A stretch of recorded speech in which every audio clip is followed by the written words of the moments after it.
Hi, everyone, and welcome to our webinar titled Strategic Thinking, then Strategic Planning. My name is Phil, and I'll be co-presenting today with Justin, and we are with the Community Development Unit of Alberta Arts, Culture, and Status of Women.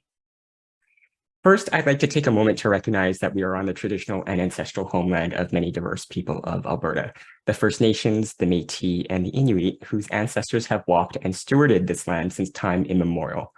Justin and I want to recognize our role as settlers on this land, and we're grateful to work, live, and learn on this traditional territory.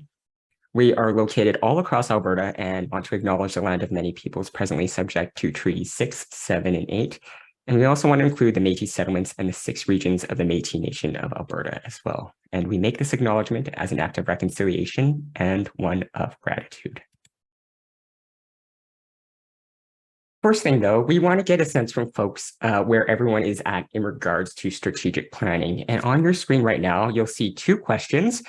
And at this point in time, you can just pause the video and take a look at these questions yourself. I'll briefly read them out to you and just ruminate on where you might fall within these 2 questions. So the first question is, how much experience do you have with strategic planning for your organization? And the second question is, in your current situation, do you use your strategic plan as a tool for decision making? So again, at this point, I invite you to pause the video, pick an answer, and once you're ready, just unpause the video, and we'll just briefly discuss what that might mean.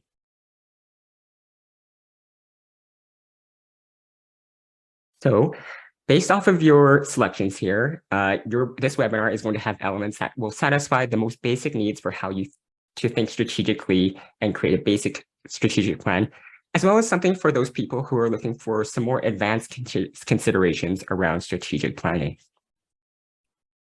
And in our presentation today, we're going to be looking to discuss not only what a strategic plan is, but why it's important for an organization to move forward. We'll also take a look at the components of a strategic plan, and we also want to impart this idea of strategic thinking. We often hear about the plan itself, but we rarely talk about how we can also think strategically through the plan. Environmental scanning is the process of looking at the factors that affect your organization, not only internally, but also externally. And we take a look at effective strategies to support how your plan can be a living and guiding document for your organization. Let's first take a look at what strategic planning is, because we know there are several nuances to the definition of strategic planning. But for the sake of this presentation, we'll use these ones to frame our discussions. Justin will discuss strategic thinking in the next section of this webinar. Strategic planning is the process of building a plan that includes good strategy, and it turns goals and strategies into formal, documented steps that can be implemented. In other words, the plan is the final product of the process, where it outlines some awareness and actions to meet the goals of that plan. And a good plan supports the board, the staff, the volunteers in seeing and understanding where the organization is going and why it's going in that direction. It ensures that everyone is headed in the same direction and has a clear path of how they're going to get to those organizational goals. And ultimately, it's about planning for the organization's future. You'll be asking, what do we want to accomplish and how are we going to get there? It should be noted now that a strategic planning process is unique to the organization it is intended for. Every organization will have their own process for achieving the goals and objectives. It is going to be a living document that guides the operations of the organization. And this recognizes that things change, whether it's in funding, in personnel, priorities, and many more. Things change for organizations, and so can your strategic plan. I also want to clarify that organizations may have different plans going on concurrently. You may have a business plan, an operations plan, communications plan, etc. But we're going to focus on the strategic plan, which is the ultimate organizational planning document. Now, some people may think our organization is doing fine. Why do we need a strategic plan anyway? And that's a fair question. Why should we plan? Let's take a moment to answer the following question. Why do you feel it's important for an organization to formally plan or have a plan in place? And an alternative way to answer this question is, what are the implications of not having a plan? Again, at this point in the video, I'll invite you just to pause the video for a moment and think about these questions, and then unpause when you're ready to move on.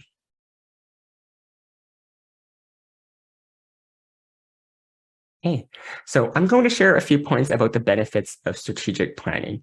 And the first thing I want to do, though, is add to your thoughts that you generated earlier with this particular quote. John F. Kennedy said, "It's still about the comfort of opinion versus the discomfort of thought." And planning together as board members is really all about this. A good planning session is about moving people from opinion to collective thought or common direction. Opinions are relatively easy to obtain. Moving forward with common thought is much harder to achieve because collective thought can be uncomfortable. You have to pull back the layers in your thinking to explore thought processes and examine why you may think a certain way. We all bring personal opinions, perspectives, and passions to our organization. The plan and the process of developing that plan provides a forum where we can share those opinions, perspectives, and passions, but most importantly, move it forward with a clear shared sense of direction and a roadmap. Some groups feel that they talk a lot or they have long meetings, but they never seem to get anywhere. And at the end of the day, you need to share opinions and perspectives, but most importantly, move them forward and develop a shared direction on the big picture of your organization. The process of developing a plan and the plan itself is a great tool for doing that. There may be some challenging and difficult discussions creating a shared direction, but the effort will be well worth it in the long run. And what we want to drive home here is that some organizations get stuck in the middle. They fail to move their personal opinions to collective thought. And a well thought out strategic thinking and planning process will help accomplish this. So there are many benefits to strategic planning, and certainly what you see here is not all of them. First of all, it helps set the direction of your organization. It helps set the direction your organization is headed towards. We've indicated here that the planning process lays out the roadmap on how your organization is going to achieve its vision and show its purpose over the next few years, or however long your strategic plan is for. The process of strategic planning also allows everyone to put their thoughts in about the big picture for the organization. It also helps to know what to measure. If you set some goals that will lead you to your desired outcomes and provide some indicators to tell you when you have achieved those goals, it's going to be much easier to measure those results. A good plan is essential in any environment that has times of rapid turnover and helps provide essential direction and continuity, even when staff change. The work of the organization continues and goals are still being worked towards because everyone knows the path the organization is on. Related to this idea of change is that planning provides a framework for adaptation. It can allow for decentralized decision-making, enabling people in the organization to respond quickly to change. And I also want to talk about team dynamics at this point too. The first point that we have there is that strategic plans serve as a great orientation tool for new members as it helps them quickly understand the purpose of the organization, its vision, and the goals and outcomes it hopes to achieve over the next few years. Planning has also been shown to improve cooperation and teamwork, reduce conflict and insecurity within the organization, and create a more unified workplace. This can also extend to increased collaboration with other organizations. A well-written plan will have each board member see themselves as having a role helping the organization move forward. This helps increase board members' commitment to the organization and its goals, and gives board members a sense of purpose and belonging within their own organization. In many organizations, it can be challenging to dedicate time at regular meetings to have strategic conversations. Often there's a fixation on regular reports, such as committee reports, correspondence, and other issues that emerge between meetings. Dedicating the time to the creation of a strategic plan provides a forum for board members to have these strategic conversations and share their perspectives about the organization, its purpose, and its future. So we have all these great reasons why an organization ought to plan, but motivating your board members to plan is something else entirely. And Justin and I are probably speaking to the converted. You already see the value of planning. But what about those who don't? And we recognize that this could include some board members. How do we get their support to plan? The first point that you see there is public trust. We know that people in the community have a perception of your organization. If your organization shows that you have a plan with good logic and sound reasoning, it helps build trust into what you can do in and for the community that you're serving. You can also think of securing the future. A key role of a board member is to ensure the sustainable future for the organization. And this involves securing its place within the community, also its financial assets, and keeping its purpose and goals relevant. Perhaps it's about influencing direction. Did you know an Albertan volunteers an average of 2 years in any one organization? The board needs to think in terms of what they can do together that will leave a legacy and will make a difference in the organization in that short period of time. And the plan is your roadmap to do it. Following down the list, we have continuity. I spoke earlier about how the environment is constantly changing. For example, turnover is more common than we'd like to see. The way people access programs and services is also changing. And having online offerings is the norm in many places. A strategic plan provides a stabilizing force in a changing environment. People within an organization may change, but the strategic plan helps give direction to move forward. It also provides opportunities for team building.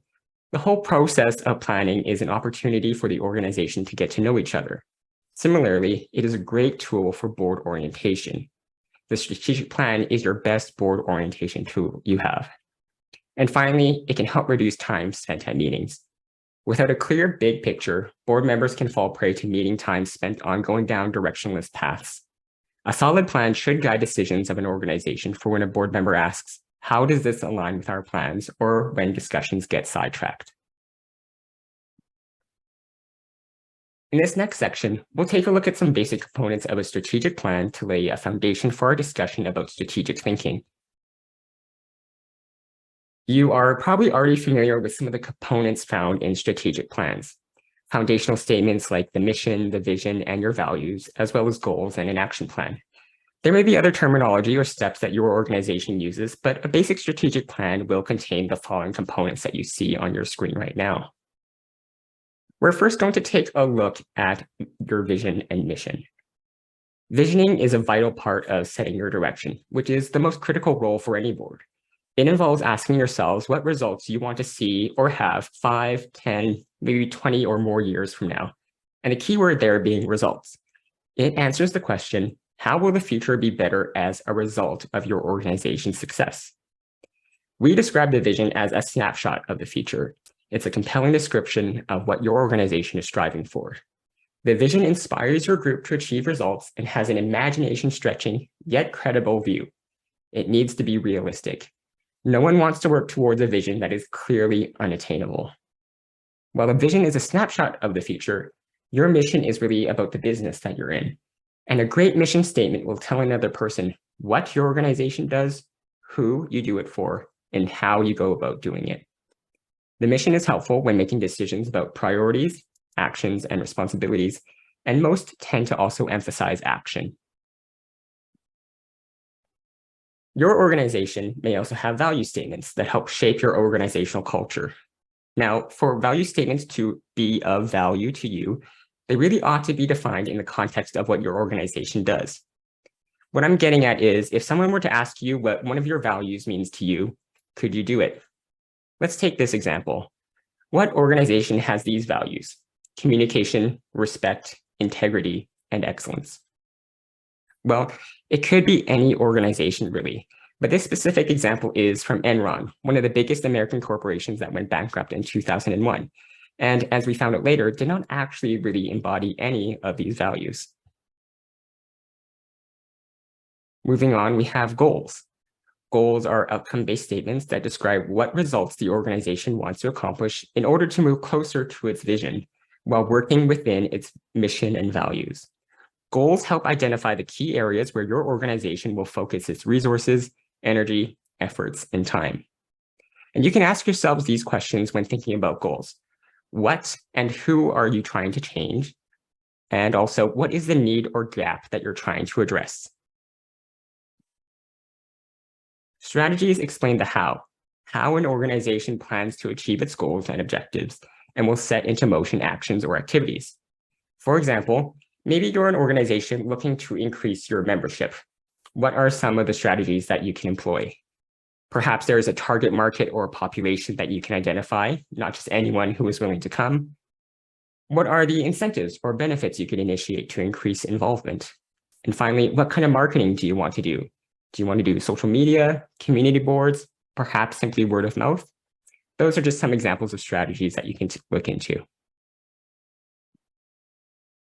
Strategic plans will also have an action plan. The action plan lays out what activities or tasks will be undertaken for each goal, who will be responsible or accountable, when activities will occur, and what resources will be needed. It essentially states who will do what by when. Some things to consider when creating an action plan include what is the goal or the issue, what barriers or challenges need to be overcome, what solution or action needs to be done, who will be involved in doing the work and how will you measure success? We have a sample action plan in our toolkit if you'd like a visual on what these can look like. And finally, having a plan to evaluate your performance is an important part of your strategic plan, but it's also often overlooked. Having measures in place, determining what success looks like, and monitoring your progress helps ensure your plan is an active one. In order for your plan to be truly strategic, you will want to identify measurable targets that identify what accomplishing your goal looks like. Essentially, what information will you collect to measure how well you have reached your goals? Let's go back to the example of an organization looking to increase membership.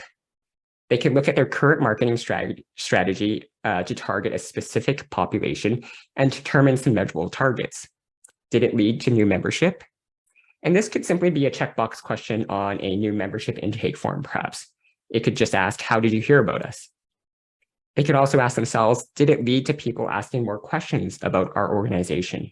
And this could be in the form of increased questions to their main phone line, more emails that answered, how many times they've been mentioned on social media, or even how many likes they receive on social media. So those are just some examples of some very quick evaluation strategies that could be employed.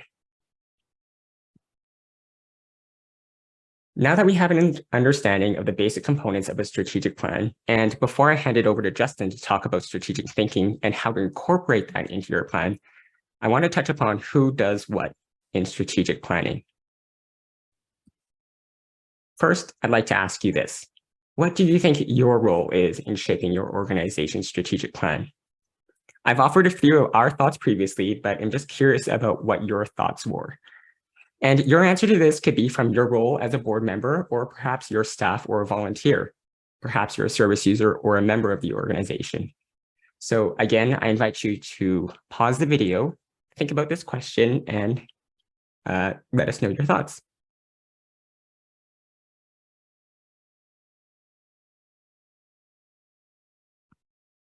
All right, so let's take a look at roles in strategic planning. First, the board is the highest level of decision-making for an organization. Their role is to help organize the nonprofit's efforts in the present and in the future. Ultimately, their role is to approve what the plan looks like and support the ways to implement it. From a board perspective, they're leading the planning with the perspective of what the future of the organization could look like, while supporting what can be done in the present.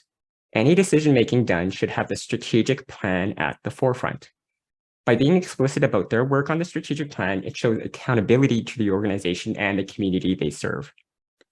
If an organization has staff, their role is to support connecting the dots between staff activity and the broader long-term goals. This could mean aligning resources, human, financial, and so on to accomplish the board's priorities. There is a lot of coordination that needs to be done across the organization and help align everything to that common purpose.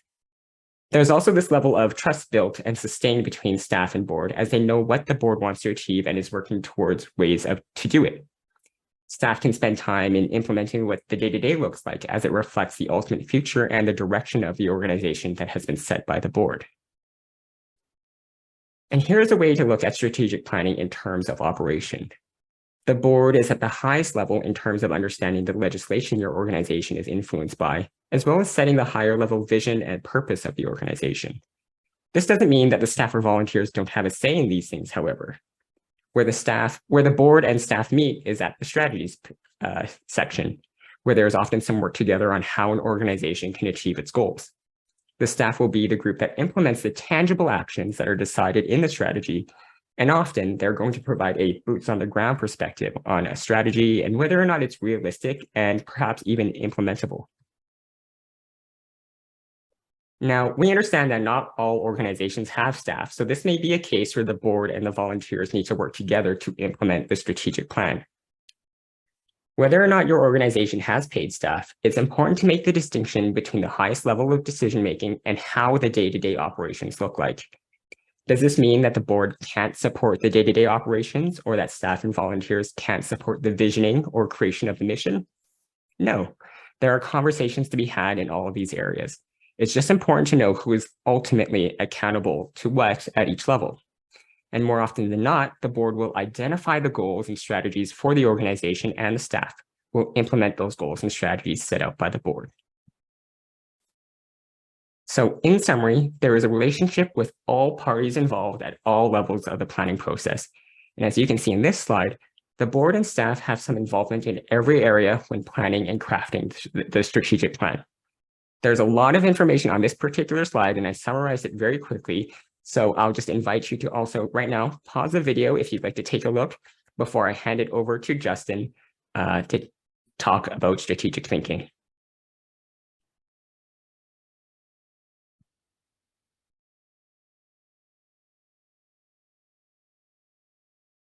Thank you, Phil. In this section, the learning outcomes are for everyone to gain a new appreciation for what it means to be truly strategic in your planning and build strategic thinking into your strategic planning process. I want you to think about these two concepts. What's the difference between strategic thinking and strategic planning? Is there a difference? In the previous section, Phil discussed what a strategic plan was, but purposely didn't discuss injecting strategy into that plan. Strategic planning is the process of documenting a plan to implement and monitor an agreed strategy. Some say that this is just semantics, but there are many indications that the traditional view of strategic planning is not serving us very well anymore in the current environment. Things change so fast that if the focus is only on the documented plan, then you'll be behind. Strategic thinking, however, takes place continually in your organization, not just during the period of plan documentation, and is needed to keep up with the rapid change in the environment. So let's go a bit further. Strategic thinking alone is the cognitive process of considering something with awareness and intention. As it relates to strategic planning, here is a definition from the literature. Strategic thinking is the way in which people in an organization think about, assess, view, and create the future. It is about creating tomorrow. Like this definition, most definitions of strategic thinking focus on individuals thinking about the future. Some things we want to note here. It is not reactive, but proactive. It is more than responding to day-to-day or long-term problems, opportunities, and new realities. It is about creating tomorrow and the future your organization hopes to create. Thinking about the future does not discount the past and present, but it does require you to move beyond the status quo. Solely making decisions on what we have always done is extremely limiting. Organizations that expand their thinking to what could be, or even create a new future or imagine it differently than what it is now, often lead the way for other organizations to bring changes and innovation to the sector. Let's take the telephone as an example. For the longest time, the telephone was simply a rotary dial in your home, usually clunky. It didn't change much except for maybe the color. Maybe it moved from the wall to a table, or perhaps a change from a rotary dial to some push buttons. There might have been changes in design, but they were relatively small. How we used it was also the same for many years. Then the environment started changing dramatically in the early 90s. Personal computers started popping up in homes, processing speeds started increasing with them, bandwidth issues started to be solved, cell towers emerged, and fiber optics played a role for all to be connected. So some strategic thinking took place so that we could take advantage of some of these changes in the environment and turn the traditional telephone into something that we had never seen before, a new way of communication. The phone became mobile in our cars, in our hands, everywhere we go. Its use also expanded more than to just talk. We can text, play games, navigate our world via the internet, check out the latest online sales, weather, stocks, find information, even video calling. We know this was a result of strategic thinkers in perhaps small companies that have expanded to tech giants. You can look at other everyday things that have changed in the way we use them over our lifetime. Vehicles, food experiences, many more.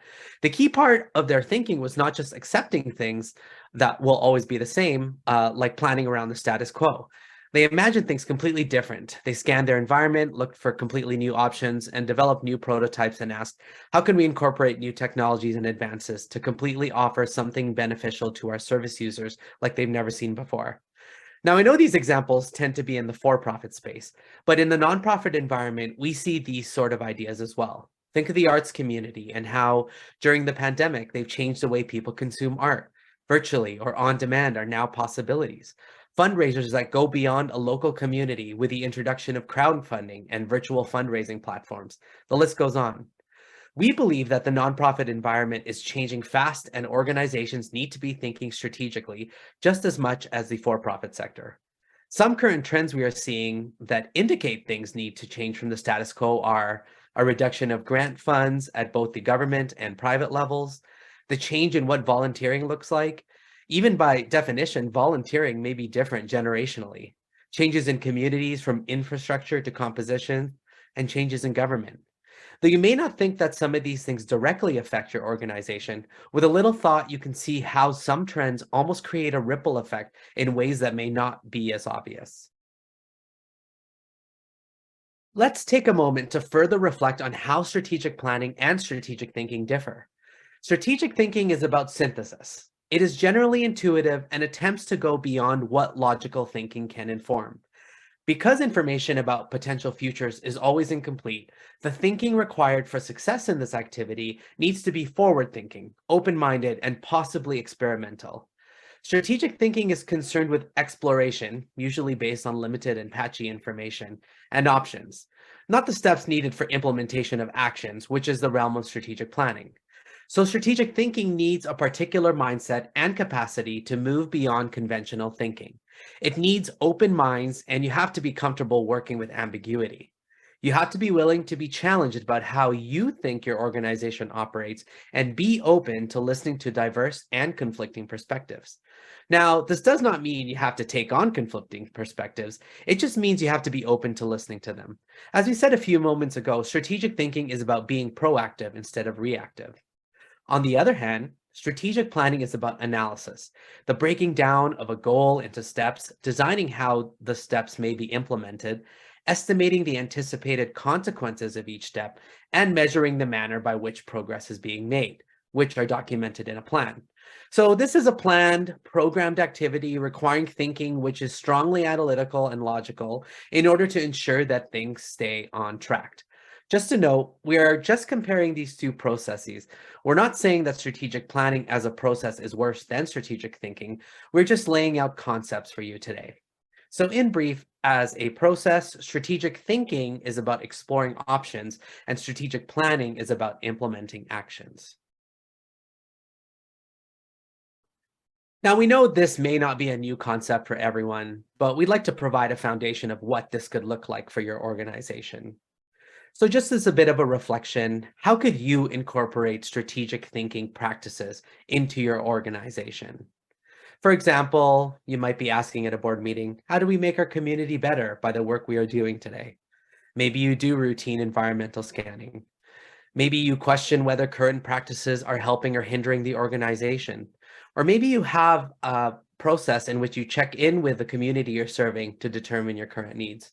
If you need to pause to think about this, now would be a great time, and then you can start up again in a bit.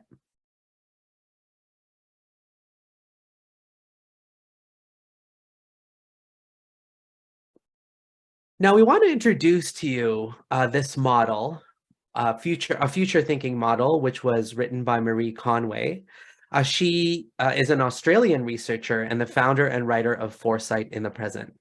Now, what we need to recognize is that strategic planning is actually the last step in the strategy development and implementation process. When we talk about planning, we are not solely talking about how to position the organization in the future. More prominently, we are talking about how to take action today. By focusing on the end product, the plan, we risk ignoring and spending time on the missing element, strategic thinking, which is the capacity of an organization to systematically develop and maintain a shared view of the future that can inform decision-making today. In Conway's model, strategic planning is just one of 4 interdependent and overlapping steps in the development and implementation of strategy. While it may be simpler to use the terminology of strategic planning, it blurs the boundaries between the 4 steps, and differentiating among the 3 steps is important because each step has a distinct focus and each step needs different methods and approaches. So I'll give you a quick overview of the steps, and we'll go into more detail of each step in the next few slides. The first step is called strategic scanning. This term is used interchangeably with environmental scanning. So in scanning, this step is all about examining internal factors in your organization and external factors in the environment for anything that may have an impact in your organization and its ability to reach its goals. In this step, you want to have careful consideration of the future in addition to what has happened now and in the past, and you want to examine a widespread number of factors. From this stage, you will have collected a comprehensive set of information that will be critical in informing the rest of the steps. The second step is called strategic thinking. And it is the stage in which you take the information from the strategic scan and generate strategic options for the organization. So in this stage, organizations are encouraged to be creative in exploring diverse options, dream big and audaciously, as that is how great strategies are often derived. The third stage is called strategic decision making. In this stage, board members and leaders evaluate their strategic options and determine which ones are the most appropriate for the organization to pursue. It involves making informed decisions and about which strategic options it should pursue and which actions the organization will take to accomplish the goals. Better informed decisions help deal with uncertainty of the future. So the ultimate outcome of strategic thinking is better decisions today. Strategic planning, the final stage, takes those decisions and translates them into actions in a documented format. Now that we have a general overview of this model, let's walk through each of these steps to develop a better understanding of each component. We'll also provide you with some practical resources to engage in each of the steps in your own organization.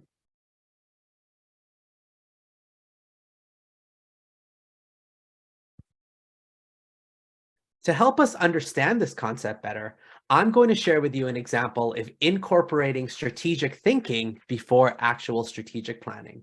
Now, this is a real example from a group that the Community Development Unit has worked with in the past, but we've changed the names just to retain anonymity. So in Alberta, FCSSs are organizations that partner with the province to deliver locally driven preventative social initiatives that enhance the well-being of individuals, families, and communities. So some examples of local FCSS programming are providing information and supporting access to available social supports in the local community, promoting, encouraging and supporting volunteer work in the community, and helping develop the skills of individuals and families for greater resiliency, such as mentoring programs. So programs and services can be targeted to individuals of any age, to families, or to entire communities. So through support of our community development unit, we helped guide the organization through this future thinking model to support their strategic planning efforts. We started with an exercise around strategic scanning or environmental scanning, and this involved taking a look at their vision, mission, and values and making sure they understood the purpose of the organization. Now, this helps the organization answer the question, what can we see today? In addition to looking at the internal mandate, the leaders in the organization also looked at the provincial mandate of the FCSS. What are some of the expectations that the province has as a partner to the organization? Being an organization that is reflective of local needs, the organization's leadership also talked to the local town council and understood areas that they were working on. So as elected leaders in the community, to explore mutual priorities and opportunities to work together. The group also engaged in a historical scan of the organization, which looked at key points of the past, the present, and looking to the future. Think of this exercise as looking at the story of the Anytown FCSS. Now, this step did not just happen in one day. There was a plan to gather materials, have conversations with various stakeholders, and understand how the organization is perceived in the community. This step was really all about seeking information.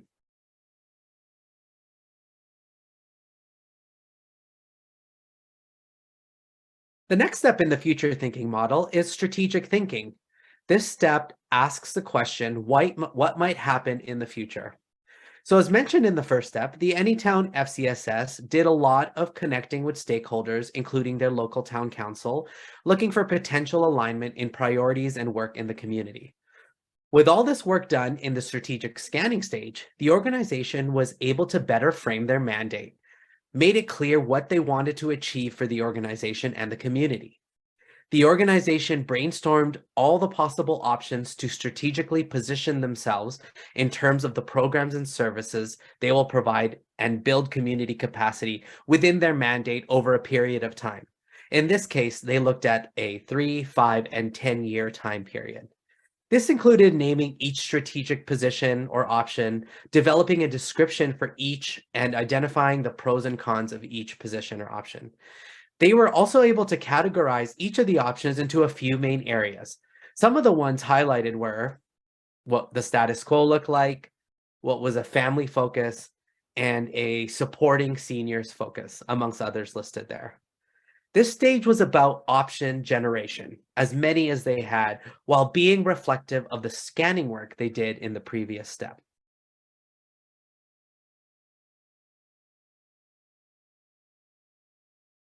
The third step in the future thinking model is strategic decision making. Now, this step asks the question, where will we go in the future? As the group moved into this step, they created some decision-making questions that would help filter what they would commit to and what they wouldn't commit to.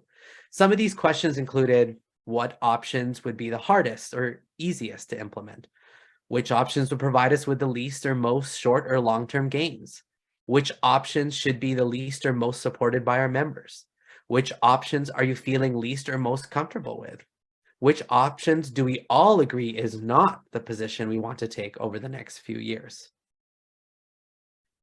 Now, your decision-making questions don't need to be exactly these. Ask what would best support your organization. And this is the guiding question that the Anytown FCSS asked. Which service option best positions our FCSS to build capacity in our community where it is most needed over the 3 to 5 to 10-year range? Now, given all these questions and healthy debate, the organization chose the option focusing on families for the next few years. Now, these three steps took about a full day to sort through, in addition to all the background work the group did in the scanning step.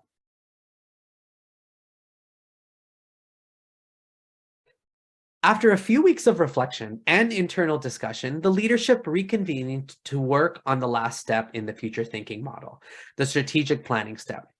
Now, this step asks, what will we do today?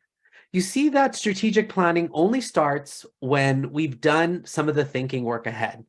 Now, with Anytown FCSS, their strategic planning day built a plan that was family focused, the option they identified in the strategic decision-making step.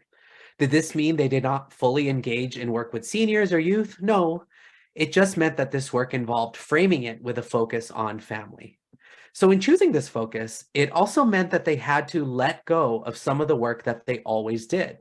But you know what happened? The community ended up supporting some of that work.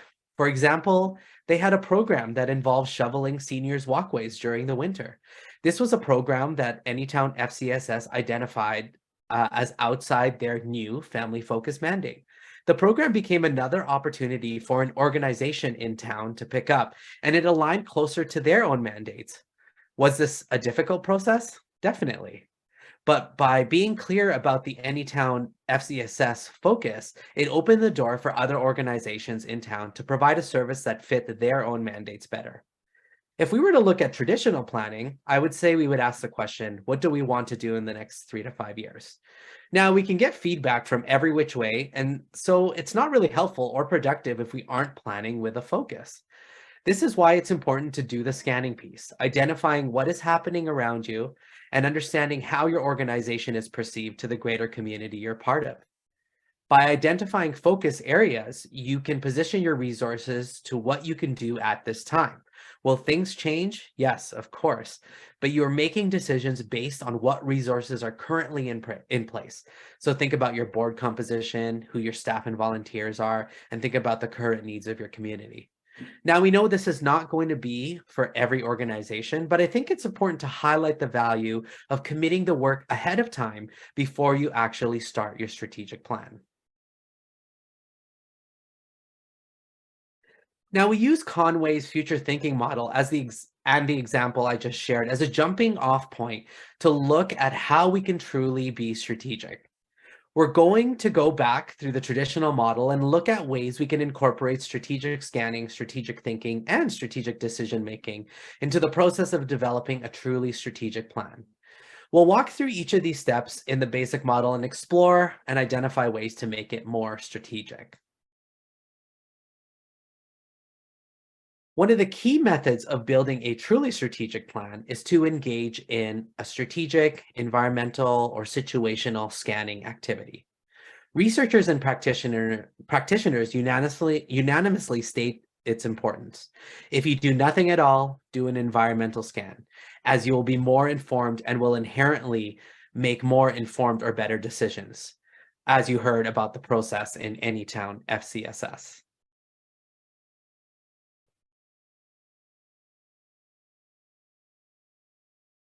Now, the environmental scan is the art of systematically exploring your organization's internal and external environment to one, better understand the nature and pace of change in your organization and its surrounding environment, to two, identify potential opportunities, challenges, risks, and likely future developments relevant to your organization, and three, prepare your organization and its leaders to proactively respond to opportunities, challenges, risks, and future events.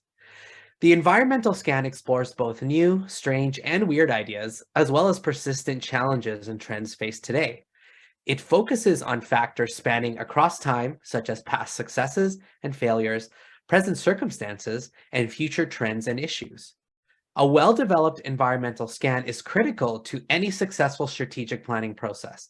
This doesn't necessarily mean dwelling on the past, but acknowledging it for where your organization is today. If you recall in the Anytown FCSS experience, they put together a narrative of their organization through an historical scan exercise. In your environmental scan, you'll be looking for information that relates to your sector, community, industry, and service users. That is, not about what you do on a day-to-day basis, but what you need to consider before you define your future strategy and write your strategic plan.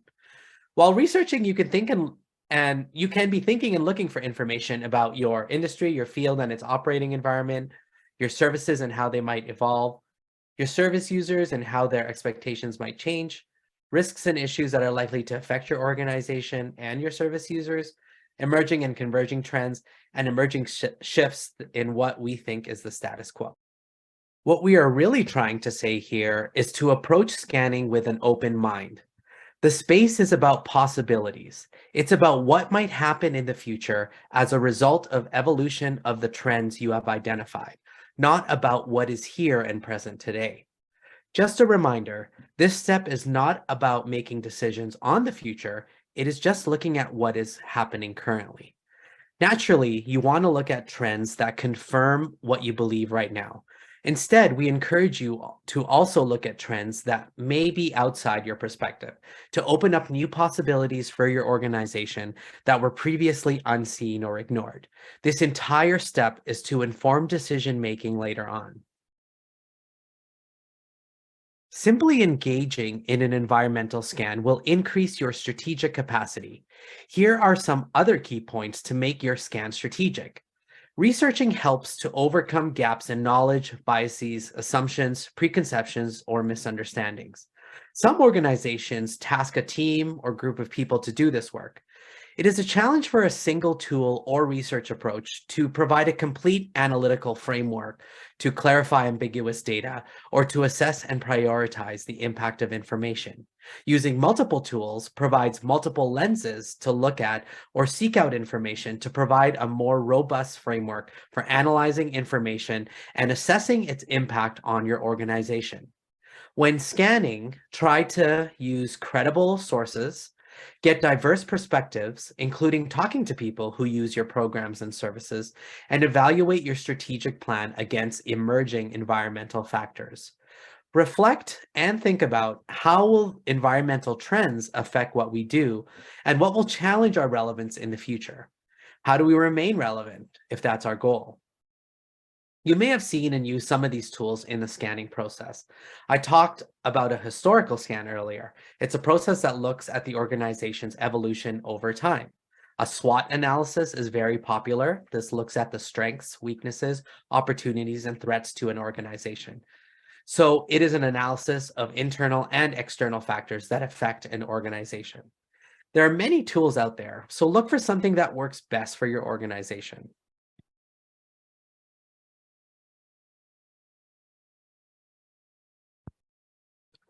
When we say foundational statements, we are looking at an organization's mission, vision, and values. It's important to know this and have a shared understanding of what it means to those involved in your organization. As the name suggests, it really is the foundation of how your organization operates. I want to focus on the sweet spot diagram on this slide. What is your organization's sweet spot? And how can your organization operate most effectively in that spot?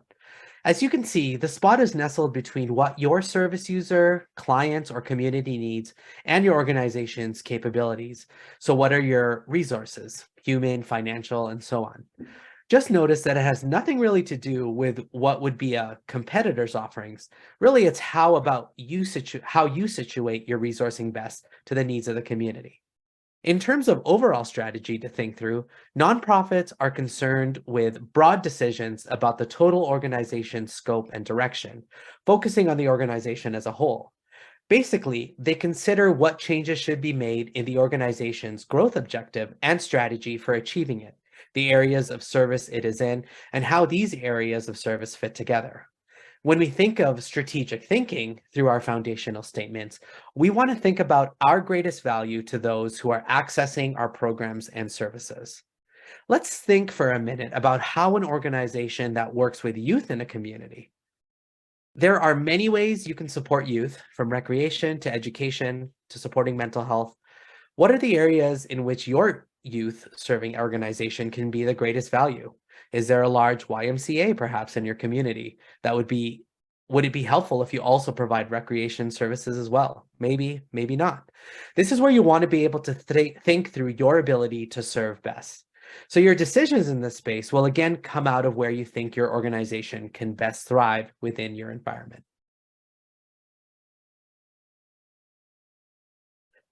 Goals are generally outcome-based statements that describe what results the organization wants to accomplish and where they are focusing resources, efforts, and time. In a traditional strategic planning approach, you may wind up producing a grand vision and mission with some pretty pedestrian goals and objectives. When you focus on goal setting rather than strategy formation, you get goals that, while valuable in and of themselves, they may not add up to anything bigger.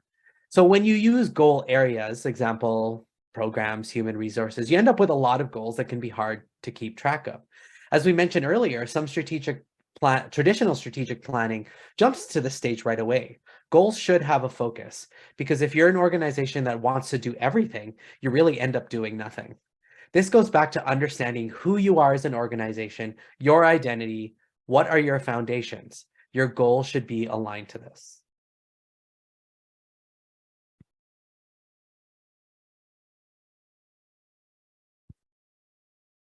If you already have goals as an organization, that's okay. Perhaps start with scanning for emerging issues, which may affect your organizational operations and your goals. By scanning the environment for drivers of change, you will start to find indicators of change. Further, this will assist in developing organizational foresight. This will also give you a realistic view of your goals. Are they actually feasible given your internal resourcing and the external factors that may contribute to the success or failures? Think and ask yourselves, have your goals changed as a result of the scan? They may, and that's okay. Sometimes new perspectives offer new goals. Sometimes you will also need to challenge the status quo, which can be difficult, but it's part of the process. In your decision making, maybe new goals are needed as a result of an emergent strategy, some new information or opportunity that can help your organization moving forward, which is a good segue into strategies.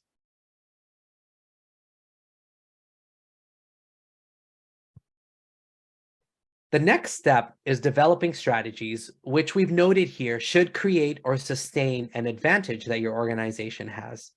What I want to highlight specifically for this section is emergent strategy. Usually, this can be chalked up to being called life happens. and we make some quick changes to the plan, or we abandon the plan altogether as we go down a different path. But we call this emergent strategy. Basically, thinking on your feet and making adjustments as you need to when things around us change and the plan we had is no longer relevant to some degree. Being able to accommodate well emerging strategies is a big part of truly strategic plan process in your organization. This just helps us see that changes, detours, and path switching is normal, especially in today's complex environments. Even think about these past few years and reflect on whether strategic plans were nimble enough to anticipate the challenges and opportunities.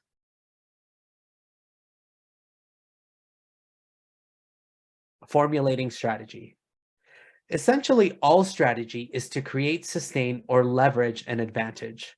For those that are adverse to the term competitive advantage, think of it as a value or impact created through distinctive competencies. The most basic idea of strategy is the application of strength against weakness, or if you prefer, strength applied to the most promising opportunity. The standard modern treatment of strategy has expanded this idea into a rich discussion of potential strength, today called advantages. A good strategy doesn't just draw on existing strength, it creates strength through coherence of its design. A coherent strategy is one that coordinates policies and actions. So, according to Rumelt, the author that has come up with some of the concepts in this slide, most organizations of any size don't really do this. They pursue multiple objectives that are unconnected with one another, or worse, conflict with one another. So think of our Anytown example. Once the Anytown FCSS identified a family focus, all of its goals, strategies, actions, and policies in the organization aligned with that focus.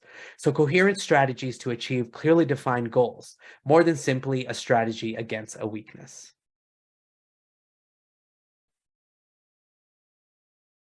Incorporate stakeholder input. Refer back to earlier. A great strategy reflects the voices of all the key stakeholders of an organization, in particular, the employees, volunteers, partners, clients. Seek their input and be intentional in incorporating their feedback in a meaningful way. Identify the level of the strategy, grand, business, function. Create the time, space, and environment that will promote the level of thinking required for that strategy. For example, if you're thinking at the grand strategy level, avoid operational level thinking. Also, given that the literature is sorted out by functional strategy areas, think of marketing, fund development, human resources, focus on one functional area at a time. There are approaches for strategy development for each functional area that leads to great strategy.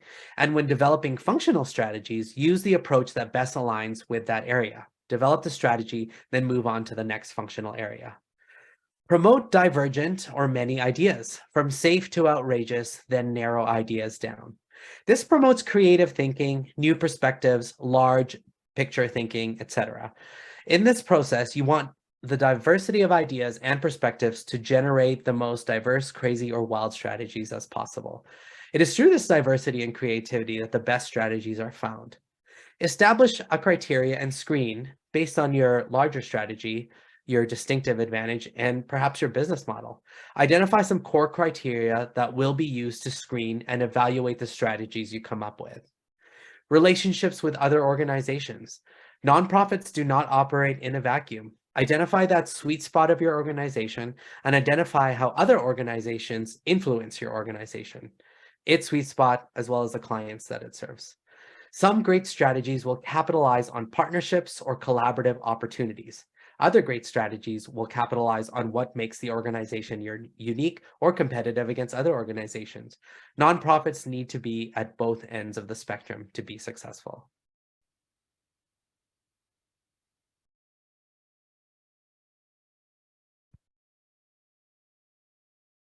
The action plan.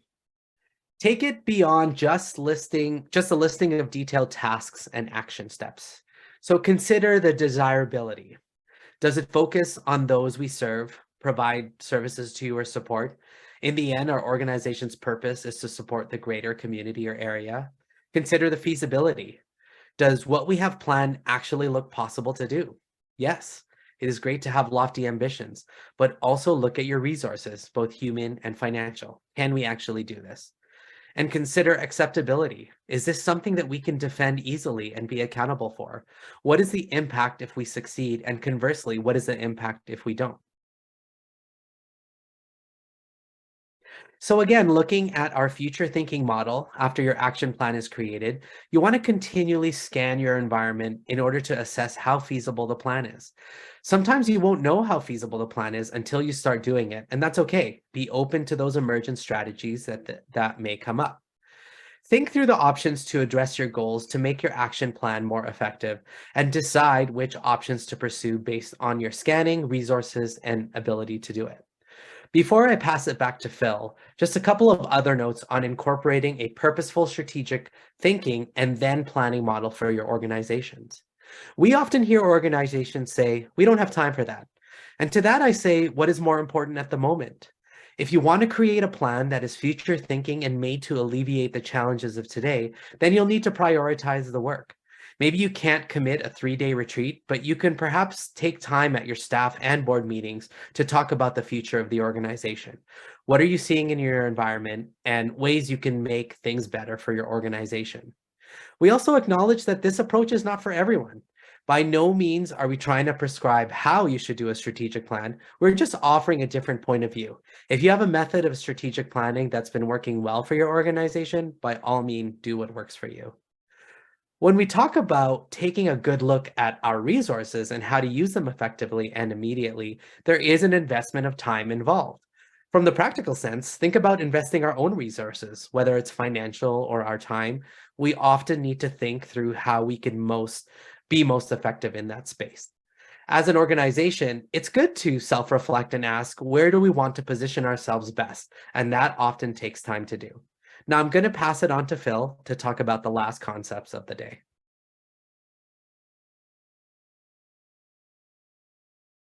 Great. Thank you, Justin. As we move into the end of this webinar, we wanted to provide some ideas and thoughts for keeping your strategic plan useful and relevant. As the slide highlights, plans tend to collect dust because organizations tend to stop at the first 2 steps or even the first step, preparing to plan. We get it. The work is similar to building a boat while it's already sailing. There seems to be lots of competing priorities, and there really isn't time to commit to a process. However, it really is important to allocate your time to such a vital part of your organization's health. I want to focus on the second point here, developing content for the strategic plan. I want to stress the importance of having an inclusive approach to developing the plan. For example, engaging staff and volunteers in the process, or hearing from your stakeholders about your organization's work and how it affects them. Plans are going to have built-in buy-in if people feel they are part of the development of it. The other points speak to more the process we just discussed today, from how we write the plan to how we evaluate and celebrate the results. Echoing the previous slide, we understand that there are limitations and competing priorities, not only within an organization, but we know that life often plays a role. It does take a lot of resources, both time and human, to create and implement a good and meaningful plan. And with all the planning for the future, it is still just a vision. There is no guarantee that even if the plan is followed in its entirety, that you will achieve your anticipated results. There's also an acknowledgement that there are many traditional systems in place that tend to be barriers to more future-thinking type work. For example, the most common nonprofit legislation in Alberta, the Societies Act, is an act that has more or less remained the same since the early 1900s. And of course, the best laid plans could be derailed easily by large-scale events, like a global pandemic. There are a number of ways to keep your plan alive, and the first among them is to adopt the plan formally. Communicate this to the people in your organization so that they know without a shadow of a doubt that this is the organization's path moving forward. Use the language from the plan in all business of the organization. That way, everyone in the organization, from your staff, the board, volunteers, and service users, will know you're doing what you set out to do. Related to this idea is to link this language to your goals as much as possible. For example, if you are holding an event, communicate with attendees how that particular event is helping you achieve goal number blank in your strategic plan. Related to that idea is linking every report directly to the plan, whether it be a committee report or a staff report. When staff or committees are reporting progress to the board, use a format that follows the goals and strategies that are laid out in your strategic plan, and speak to the indicators or performance measures to help understand how well you're doing at reaching those goals. Creating the plan together builds a sense of ownership, as I mentioned before. When the group works through the planning process together, they are all part of the development and review processes, and they are more likely to use a plan and move it forward. Finally, monitor and evaluate. Build in regular plan reflections, reviews, and developments. Here, a reflection can happen more frequently, where you just touch base with the plan and check in to make sure everything is still on track. Perhaps monthly, there may be some tweaking, but no major overhauls. A review happens less often, but still regularly, and timing will depend on your organization, perhaps once a year, where the plan is thoroughly reviewed and perhaps more tweaking and adjusting happens. The last is a development, and this happens less frequently, perhaps every 3 years, and again, that's dependent on the group. And this is a full plan development starting from step 1. The vision may stay the same because it's supposed to be very long-term. The mission may also stay the same if the group is not planning any major changes to its business, but everything else should be rethought and taken through the scrutiny of all the pre-planning exercises that we talked about earlier. We also wanted to offer some more quick practical tips that you can incorporate into board meetings to keep your strategic plan at the top of your mind. Just asking if the current discussion or decision is related to your strategic plan can help keep you and fellow board members stay focused on the larger goals of the organization. Having the plan goals as a standing item in your agenda with assigned members to speak on it will ensure that every board member is engaged and accountable. Dedicating time at meetings to discuss a priority goal area ensures that each goal can be reviewed through the lifetime of the plan and adjustments can be made accordingly. We've indicated quarterly here on the slide, but it can be as often as your board members see fit. Now, we've covered a lot of information in the presentation here today, so we wanted to leave you with a quick summary of the key insights to take away. The first is the importance of environmental scanning in the development of your strategic plan. We also talked about including strategic scanning, strategic thinking, and strategic decision-making in each element of your plan. Ensuring your goals are strategic means that they're going to have a significant influence on the scope and commitment of your organization. And also remember to measure your progress towards your goals intermittently to ensure you're on the right track. And remember to evaluate your plan. Finally, embrace emergent strategies that may come up. As a reminder, these are strategies that you didn't initially take into account in your strategic plan simply because the specific set of circumstances weren't there. These strategies came about because of a change in environmental factors. If you have a question or would like to request services from the Community Development Unit, you can contact us as follows. As a final goodbye, Justin and I want to say thank you for your participation and attendance today, but also for the work that you do with your organizations. Our communities have so much more because of everything you do. Thank you and bye for now.